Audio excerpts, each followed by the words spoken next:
साथियों नमस्कार। आप देख रहे हैं लाइव मीडिया न्यूज़। अभी आप देख रहे हैं हमारे सामने जो शख्स हैं ये पहचान का मोहताज नहीं है। आप लोग जानते हैं इनको बेखूबी और बेधड़क बोलने वाले हैं। महाराष्ट्र के रहने वाले हैं, पटना पहुंचे हुए हैं।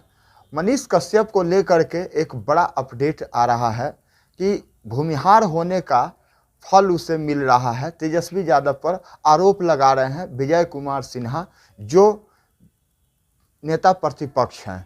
आइए सर से जानते हैं कि क्या सही में आरोप लग रहा है या उन्होंने इस तरह का कोई ऐसा काम किया है। क्या कहना चाहेंगे सर? विजय सिन्हा जी का आरोप है कि भूमिहार देखिए, है मैं इसको इसीलिए। खारिज करता हूँ। ऐसा कुछ नहीं, आरोपी का जात धर्म देख के ऐसे किसी भी के आरोप तय नहीं होते हैं। जी इन्होंने पिछले समय में भी जब वो कपड़ा फाड़ा था इन्होंने शिक्षक की अपनी, जिसकी बेतिया नगर पुलिस स्टेशन में एफआईआर है, जी उस समय सिन्हा साहब नहीं बोले थे कि एक भूमिहार ने एक दलित की कपड़ा फाड़ दिया है करके। जी उस समय सिन्हा साहब कहाँ चले जाते हैं? जब इन्होंने वहाँ पे ठगी की लाखों लोगों के साथ, वहाँ पर पैसे उगाही की, उस समय नहीं बोला इन्होंने। जी इन्होंने आयकर नहीं भरा 2 साल से 3 साल से, उस समय नहीं बोला कि भूमिहार ने आयकर नहीं भरा है। जी उस समय क्यों जला जाता है? क्योंकि ये आपको पार्टी को फ़ायदा दे रहा है। जी यही कारण है कि वो यादव, भूमिहार और बाकी समाज को जाति के नाम पर वो लड़ाना चाहते हैं। जी लेकिन एक आरोपी को आरोपी की तरह ही देखना चाहिए। उसका कोई बिल्कुल। जात धर्म नहीं होता है। और आरोपी का कोई जात नहीं होता है। नहीं होता है, उसका कोई जात धर्म नहीं होता। उसने कभी ये नहीं ठोका, इसने कभी ऐसा नहीं किया है कि भूमिहारों को नहीं ठगा है, कि यादवों को नहीं ठगा है। उसने तो कोई जाति भेदभाव नहीं किया है। जी जी। तो अब जब वो शिकंजे में अटका है तो ये पार्टियां क्यों जाति भेद, या सिन्हा साहब क्यों बोल रहे हैं इस पे? अच्छा सर, किस बुनियाद पर वो कह रहे थे मनीष कश्यप जी कि हम 180 दिन में सरकार गिरा देंगे? क्या?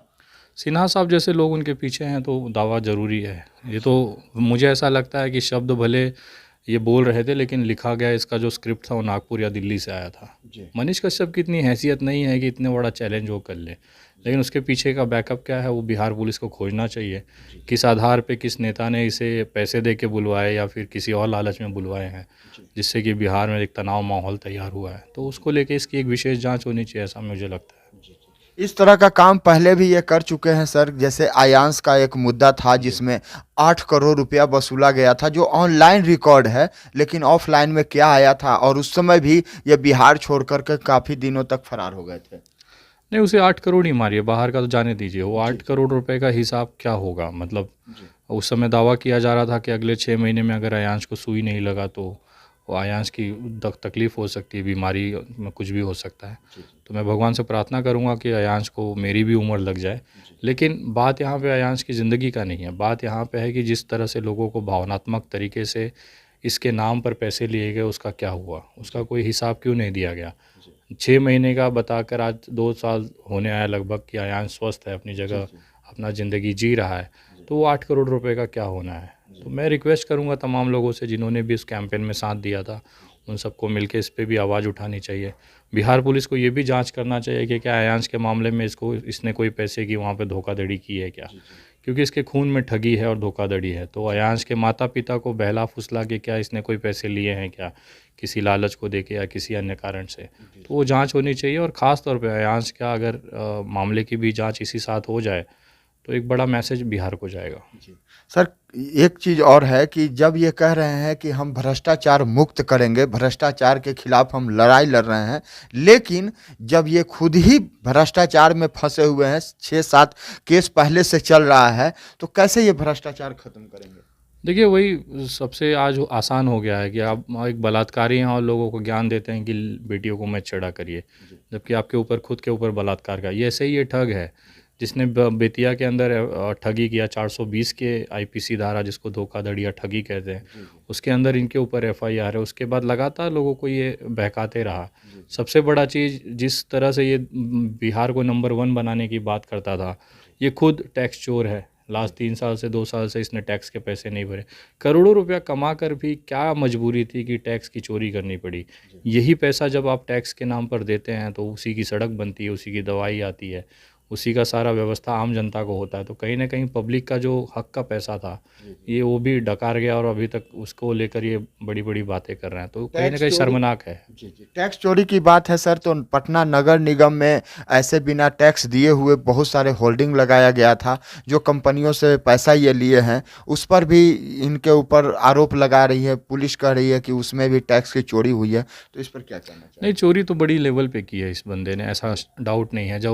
जब ये बेतिया में एक प्रयोग किया इसने, छोटे से इलाके में देखा कि यार भावनात्मक तरीके पे लोगों को बेवकूफ़ बनाना और पैसा कमाना आसान है, जान इसके बदले अगर मैं नौकरी करूं इंजीनियर होने के बाद भी तो उतना नहीं कमा सकता जितना मैं ठगी में कमा सकता हूं। तो इसने उसको एम्पलीफायर किया बड़े लेवल पे, उस ठगी के लिए कंपनियां बनाई, उसके बाद में बड़ा प्रपंच किया और वास्तविकता में सफल भी हुआ। पैसा इसको आया है, नहीं आया होता तो आर्थिक अपराध शाखा जो कि आर्थिक अपराध की पूरी जांच करती है, कार्रवाई करती है, इस विभाग में केस जाने का मतलब ही होता है कि आदमी ने 2 करोड़ के ऊपर की धोखाधड़ी की है या इस तरह के मामले हैं, ताकि ही तभी जाके इस मामले में ये ईओयू जो है जांच करती है। जी जी इस तरह के सर कार्रवाई पुलिस कर रही है और पुलिस ने उसे जेल भेज दिया है। और एक जो केस है जिसमें 3 साल से 7 साल की सजा है, क्या लगता है कि जल्दी बेल होगी या फिर लंबे के लिए नहीं, ये इसमें मल्टीपल जाएगा? केसेस हैं सर। इससे पहले भी पुलिस को मारना, सरकारी संपत्ति को नुकसान पहुंचाना, महिला के साथ विनय भंग, समाज में शांति भंग करना, ये सब गंभीर मामले हैं और किसमें तो ये फरार ही चल रहे हैं। फरार नहीं होते तो कुर्की नहीं होती। तो पुलिस के पास पर्याप्त सबूत हैं, पर्याप्त कारण है कि इसको जमानत नहीं जाए। जज भी समझता है कि ये बाहर जाने के बाद फिर से यही तनाव करेगा, तो मुझे नहीं लगता कि बहुत जल्दी ये छूटने वाले हैं। लेकिन फिर भी अगर कानूनी प्रक्रिया में इनको जमानत मिलती है तो उसका भी स्वागत किया जाएगा। जी जी बिल्कुल सर। जो वीडियो तमिलनाडु का वायरल किया गया था वो पटना के मीठापुर में शूट किया गया था। इस तरह का शूट करा करके और क्या माहौल देना चाहते थे, क्या माहौल बनाना चाहते थे ये लोग? देखिए, ये बीजेपी के इशारे पे काम कर रहे थे। बिहार पुलिस को सूचना लगी है, जो कि मेरे जानकारी के अनुसार, कि उस दौरान हवाला रैकेट बहुत तेज़ी से एक्टिवेट था। बहुत सारे लोगों को पैसे भेजे गए कि आप यहाँ का माहौल तेजस्वी यादव या जेडीयू के खिलाफ तैयार करके बिहारियों में डर पैदा करिए कि ये लोग संभाल नहीं पा रहे हैं। उसी का एक षड्यंत्र था तमिलनाडु और बिहार का विवाद। उसकी वजह से लाखों बिहारी जो 2-2, 3-3 महीना अपना पगार वहाँ छोड़कर भाग के आए हैं, आगे थोड़े समय में उनके ऊपर भुखमरी की स्थिति होगी। तो लाखों लोगों का जीवन, मजदूरों का जीवन यहाँ पर ना अस्त व्यस्त हुआ है इन लोगों के षड्यंत्र की वजह से। और इसको साबित करने के लिए वो सारी फेक वीडियो बनाई गई थी। मजदूरों को पट्टी बनाकर का मतलब एक्टरों को पट्टी बनवाकर ये दिखाया गया कि देखो ये मार खा के आए हुए लोग हैं, ताकि लोग डरें, लोग और थोड़ा सा सरकार को कोशिश करें और भारतीय जनता पार्टी सरकार बना सके। तो एक तरह से तो ये षड्यंत्र साजिश हो गया सर। षड्यंत्र ही था और इसकी वजह से ही मनीष कश्यप आज जेल में है। और मेरी पूरी कोशिश है कि जितने ज़्यादा सबूत इसके खिलाफ हम लोग जमा करके दे सके, ताकि क्या है ना, समाज में ये लोग मतलब ये वो गंदगी है जिसको साफ़ करना ज़रूरी है। इनका मकसद केवल पैसा कमाना होता है, राजनीति में अपने आप को मजबूत करना होता है, लेकिन ये देखते नहीं है कि इसकी वजह से कितने लोगों का मतलब जो घर संसार है उजड़ गया। अगर समझिए ये चीज़ अगर समय पे नहीं रोकी जाती और अगर तमिलनाडु भी इसका जवाब देना चालू करता है कि यार बेवजह आप मेरे ऊपर जवाब मतलब इल्ज़ाम लगा रहे हो, हमने मारा भी नहीं फिर भी आप बदनाम कर रहे हैं, तो चलो मार के ही बदनाम हो लिया जाएगा। उस समय अगर ऐसा होता तो यहाँ पर बिहार की कितनी माँओं की कोख उजड़ गई होती, कितनी पत्नियाँ विधवा हो गई होती। इतना बड़ा षड्यंत्र है कि वो मतलब जान तक चली जाए, उसके लिए इनको माफ़ी नहीं मिल सकती सर। क्या तमिलनाडु पुलिस भी सर इसे रिमांड पर ले जाएगी? 100% ले जाएगी। वहाँ पर भी एफआईआर है, वहाँ पर भी इसके तथ्यों की जांच होगी। मुझे ऐसा लग रहा है कि ये बहुत लंबे तरीके से गए हैं, लेकिन फिर भी कानून का सम्मान करना चाहिए। अगर न्यायालय इनको उचित न्याय देता है या फिर जमानत देता है तो उसका भी हम स्वागत करेंगे। कई वीडियो में इन्होंने कहा है कि मैं संविधान को नहीं मानता हूँ। सही बात है, मानते होते तो इतना बड़ा क्रिमिनल थोड़ी होते ही है। हेलो सर, हाँ भेजिए ना पैसे ट्रेन चला जाएगा। सर कह रहे थे कि ये संविधान को भी ये कह रहे थे, कई वीडियो में ऐसा मैंने सुना है कि नहीं मानते। जी सही कह रहे हो, नहीं मानते हो। गांधी को गाली देते हैं, वो महिलाओं पे हाथ डालेंगे, पुलिस को मार देंगे, सरकारी संपत्ति तोड़ देंगे। आपराधिक प्रवृत्ति कभी भी संविधान को नहीं मानता है। इसके रिकॉर्ड्स बता रहे हैं, इसने वो साबित किया है अपने जीवन काल में कि मैं पक्का तौर पर आपराधिक हूँ, मुझे समाज में रहने लायक नहीं हूँ, इसकी वजह से संविधान को नहीं मानता हूँ।